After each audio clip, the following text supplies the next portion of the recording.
Qulağın zəif eşidir, amma sən bunun fərqində deyilsən. Çünki qulağının içində olan probkadan xəbərin yoxdur. Ağrını verən də, qulaqdan suyu gətirən də həmin o probkadır.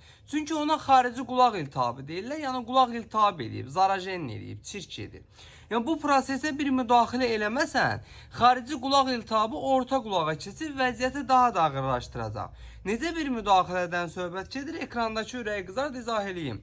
Deməli, əlimdə göstərdiyim borap damla istifadə edildiyi zaman köhnələr bilir, bornaya kislata deyirlər. Bunun tərkibində bornaya kislata bir də perks var.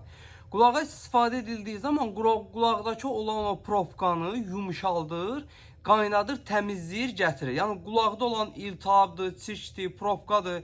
Bunların hamısını aradan qaldırır. Bununla da qalmır, ağrını anında kəsir. Həm uşaq, həm böyük istifadə edə bilir. Havalar soyuyub. Evdə ehtiyacınız tək olmasın, amma olması çox vacib olan bir preparatdır borap damla. Ölkənin hər aptekində var. Olmasa əczaçılarımızdan xahiş edin, zakas verib gətirsinlər.